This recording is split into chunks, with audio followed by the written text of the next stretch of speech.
सो once again good evening students. कल हमने start किया था कैरोल मॉडल के साथ सीएसआर का मॉडल। ठीक है, जो कि एग्जामिनेशन पॉइंट ऑफ व्यू से बहुत इंपॉर्टेंट है। नाउ हम स्टार्ट कर रहे हैं second model, that is classical model. Classical model of CSR which was given by Milton Friedman.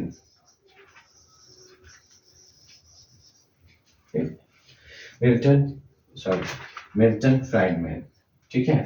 सो इस मॉडल के अकॉर्डिंग क्या था, क्लासिकल मॉडल जो था वो नैरो फोकस था और लिटिल टॉलरेंस दी गई थी इसमें for social role of business. ठीक है, नैरो मॉडल था, जैसे वो वाइडर पर्सपेक्टिव था कि इकोनॉमिक रिस्पॉन्सिबिलिटी थी, लीगल रिस्पॉन्सिबिलिटी, एथिकल और फिलैंथ्रोपिक रिस्पॉन्सिबिलिटी थी, जैसे कि आपके कैरोल मॉडल में। मगर इसका नैरो व्यू था, है ना। ये बोलता था कि कोई भी बिजनेस जो है ना, उसकी सोशल नीड्स नहीं होती। उसका मेन पर्पस जो है वो वैल्यू बेस्ड, अगर वो काम करता है लीगली, वो काम करता है ना, और फॉर सोसाइटी ही करता है, वो कंज्यूमर्स को गुड प्रोवाइड करता है, तो वही ये क्लासिकल मॉडल बोला करता था। सो क्लासिकल मॉडल का बेसिकल जो थ्योरी थी वो मैथोडोलॉजिकल इंडिविजुअलिज्म पे बेस्ड थी। जो बेसिक था इसका, वो था दैट इज क्या था, मेरे को बता, मैथोडोलॉजिकल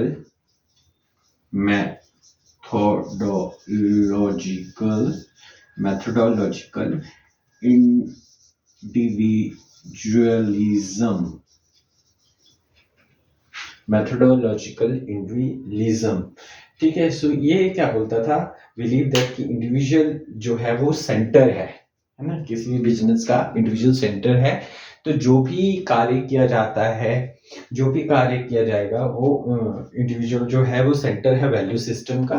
और जो भी काम करेगा, कोई भी बिजनेस जो है, जो उसकी वैल्यू चेन है ना, जो उसका प्रॉपर चैनल है, वो कस्टमर के लिए प्रोडक्ट बनाता है, तो वही उसका जो है कार्य करने का तरीका है ना। और उसने सीएसआर, मतलब कोई फर्म जो है वो स्पेशल उसके लिए, अगर वो कंपनी जो है प्रॉफिट में भी है, तो वो कोई भी कंपनी जो है, अपना फर्म जो है, वो अपना पैसा जो है वो सोशल एक्टिविटीज के लिए क्यों लगाए, है ना, चाहे वो प्रॉफिट में भी है। बिकॉज उसके अकॉर्डिंग ये था कि अगर कोई फर्म जो है एक्स्ट्रा पैसा, मतलब जो सोसाइटी के लिए पैसा लगाती है, तो क्या होगा कि उसके ऊपर एक एक्स्ट्रा बर्डन पड़ेगा पैसे का, और कहीं ना कहीं उसका प्रॉफिट जो है वो हिल जाएगा, वो प्रॉफिटेबल नहीं रह जाएगी। तो कहीं ना कहीं उसने पैसा लगा दिया किसी दूसरी जगह पे, अपनी जो प्रॉफिट कमाया था वो दूसरी जगह, है ना, तो वो कहाँ से प्रॉफिट में रहेगी कंपनी, तो वो प्रॉफिट में नहीं रहेगी। तो उसने बोला कि ना, जो इंडिविजुअल है वही बेसिक है, इंडिविजुअल के चारों तरफ ही हमारा जो है वो घूमता है, सारा काम घूमता है। सो मिल्टन फ्रीडमैन जो था, ना, उसने एक सीएसआर को की एक डॉक्ट्राइन दी, दैट इज, जो डॉक्ट्राइन दी इसने, डॉक्ट्राइन डॉक्ट्राइन होता है जो उसने बेसिकली डॉक्ट्राइन सिद्धांत दिया। उसने बोला कि फंडामेंटली सबवर्सिव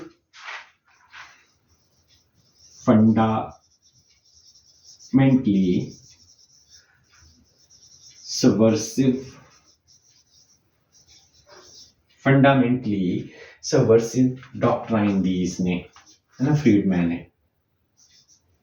ठीक है। इसने बोला कि कोई भी बिजनेस जो है, इसका मतलब क्या था बोलने का, इस डॉक्ट्राइन का मतलब था कि फंडामेंटली जो है कोई भी बिजनेस है वो एक इंडिविजुअल के ऊपर बेस्ड होता है। वो कस्टमर को सर्विसेज देता है, अपने प्रोडक्ट्स देता है, और उसी से वो प्रॉफिट कमाता है ना। तो अदरवाइज क्या है, फंडामेंटली ये क्या चीज है, अगर कोई सीएसआर एक्टिविटी करता है, तो कहीं ना कहीं सबवर्सिव मतलब विनाशकारी सिद्धांत है ये, है ना, कि CSR activity, special CSR activities के लिए पैसा लगाए। बोलता वो चीज नहीं हो सकता। बोलता इंडिविजुअल जो है किसी भी फर्म के आपस में इंटरेक्ट करते हैं, है ना? वो उसके रिसोर्सेज़ को यूटिलाइज़ करते हैं, है ना? तो यूटिलाइज़ करके वो इंडिविजुअल को एक फ्रूटफुल प्रोडक्ट्स अपनी कंपनी के ऑर्गेनाइज़ेशंस के दे रहे हैं। वही सीएसआईआर है ना? सीएसआर है।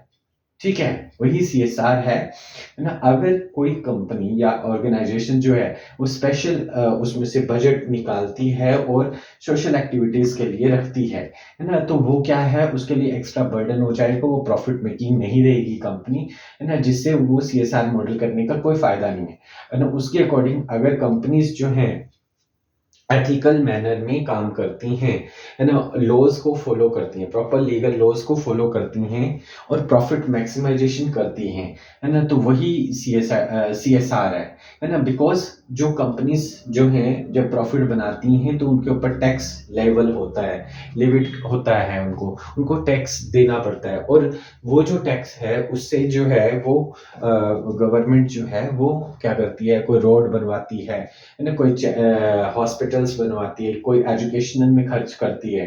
तो ये जो सारी चीज़ें हैं, ये जो टैक्स कलेक्शन है, ये क्या है, एक पार्ट है सोशल रिस्पॉन्सिबिलिटी का, कि हमारी रिस्पॉन्सिबिलिटी यहीं तक बन जाती है कि हम टैक्स पे करते हैं या इंडिविजुअल जो एम्प्लॉइज़ जो है वो टैक्स पे करते हैं और उसका यूटिलाइज़ेशन यहाँ पे होता है। तो ये क्या चीज़ है, ये क्या है, बेसिकली यही जो है वो सीएसआर एक्टिविटी है किसी भी ऑर्गेनाइज़ेशन की, बल्कि रादर देन कि प्रॉफिट आने से पहले ही उसका कुछ पार्ट जो है पर्टिकुलर कोई ऑर्गेनाइजेशन जो है वो खर्च करेगी, वो सीएसआर नहीं कहलाता है। अदरवाइज कंपनीज को, ऑर्गेनाइजेशंस को लॉस झेलना पड़ता है। ठीक है? सो बोलता है कि कंपनीज को अगर वो प्रॉपर सोसाइटी के नॉर्म्स के अकॉर्डिंग, एथिकल बिहेवियर के अकॉर्डिंग काम करती हैं, तो that is known as CSR. ठीक है? सो क्लासिकल मॉडल में ये बात बोली गई थी। नाउ क्रिटिसिज्म, अगर हम क्रिटिसिज्म की बात करें तो ऐसा माना जाता है कि कंपनीज भी क्या है, वहीं तक लॉज को फॉलो करती हैं, लीगल लॉज या जो भी लॉज हैं गवर्नमेंट के द्वारा, रूल्स रेगुलेशंस हैं, जितने हद तक उसको फॉलो करने होते हैं, जितने जरूरी होते हैं, उतना ही फॉलो करती है। नाउ सेकंड पॉइंट पे बोलता है ऐसा कुछ भी नहीं है ना? काफी सारी ऑर्गेनाइजेशंस ऐसे हैं, काफी ऐसे बिजनेस हैं जो सीएसआर एक्टिविटीज पे एक्सपेंड करते हैं, वहां से उनकी पॉजिटिव इमेज बनती है और उस पॉजिटिव इमेज के कारण उनका प्रॉफिट भी बढ़ा है। ठीक है? तो ऐसा कुछ नहीं है कि पर्टिकुलर कंपनी कोई जो है वो स्पेशल पैसा लगा रही है तो उसका जो है वो लॉस नहीं जाएगी, वो प्रॉफिट नहीं बना सकती। So this is all about the classical model which was given by Milton Friedman. ठीक है? और बेसिक उसका था कि मेथोडोलॉजिकल इंडिविजुअल पे बेस्ड था और उसने डॉक्ट्राइन दी थी फंडामेंटल सबमर्सिव डॉक्ट्राइन की, भाई पैसा लगाओ सीएसआर के ऊपर, तो मतलब क्या है, विनाशकारी सिद्धांत, है ना? आधारभूत ये विनाशकारी सिद्धांत है कि पैसा लगाओ आप सोशल एक्टिविटी में। So this is all about the classical model of corporate social responsibility. अगर आपको मेरी ये वीडियो जो है पसंद आई होगी तो प्लीज़ मेरे चैनल AKM मैनेजमेंट क्लासेस को लाइक, शेयर और सब्सक्राइब करें। Thank you. अब नेक्स्ट मॉडल में हम अगली वीडियो में मिलेंगे, that is stakeholder model of corporate social responsibility.